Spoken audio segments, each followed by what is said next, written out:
আমি বাংলাদেশে আসব।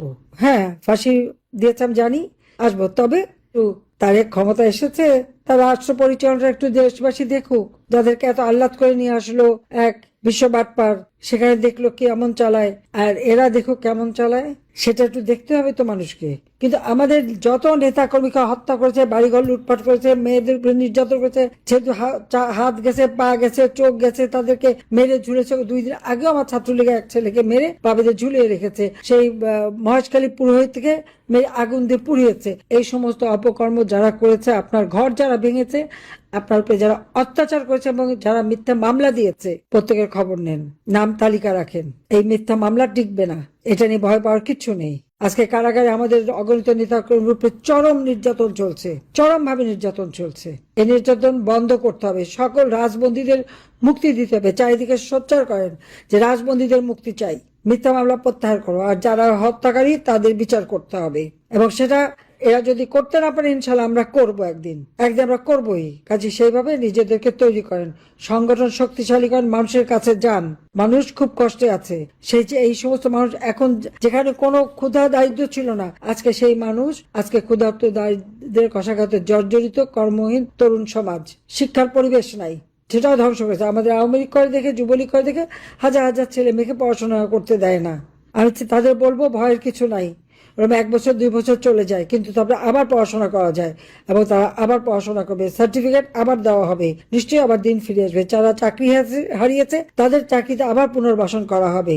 এটা সময়ের ব্যাপার মাত্র, সে সময় খুব বেশি দূরে না, খুব শিগগিরই পরিবর্তন আসবে ইনশাল্লাহ। আমি আছি, আপনাদের পাশে থাকবো, বা জনতার জয় হবে হবে। আজকে শিশুদের টিকার ব্যবস্থা, এই টিকা সময় মতো দেওয়া, এবং 96 সালে সরকার আসার পরেই আমরা যেমন টিকাদান কর্মসূচিকে অগ্রাধিকার দিয়েছি, বাংলাদেশ পোলিও মুক্ত দেশ হিসেবে প্রতিষ্ঠা লাভ করেছিল।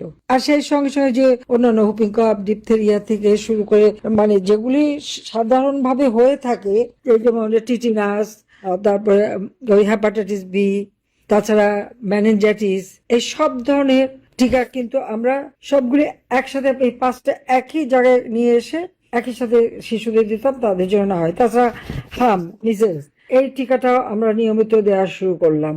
এমনকি বাচ্চাদের যে পেটে গুঁড়োকৃমি হয়ে তাদের শরীর খারাপ করে, সেই গুঁড়োকৃমির জন্য শুধু বাচ্চা না, বাচ্চা সহ হোল পরিবারকে বছরে 2 বার তাদের খাওয়ানো। বাচ্চাদের জন্য ভিটামিন এ ক্যাপসুল দেওয়া, এবং তারা অনেক সময় আপনারা জানেন যে জন্মান্ধ হয়, কেন হয় সেটা, সেখানে মাতৃত্বকালীন সময় মায়ের সেবা দেওয়া, মাকে বিশেষ চিকিৎসার ব্যবস্থা, এবং রুবেলা নামে একটি ইনজেকশন তাকে দেওয়া হতো, চিকিৎসা দেওয়া হতো, যার ফলে আর ওই জন্মান্ধ শিশু কিন্তু হয়নি। সেটাও আমরা কিন্তু নিয়ন্ত্রণে এনেছিলাম। এবং এই টিকাগুলি দিতে গেলে একটা নিয়ম আছে, একটা বাচ্চাকে কখন দিতে হবে। একদম বাচ্চাটা জন্মের মানে সাথে, মানে 1 মাস থেকে 6 মাসের মধ্যে কত দিতে হবে, বা 2 মাস থেকে 10 সপ্তাহের মধ্যে, 6 সপ্তাহের মধ্যে দিতে হবে, 10 সপ্তাহের মধ্যে কোনটা দিতে হবে, 18 সপ্তাহের মধ্যে কোনটা দিতে হবে।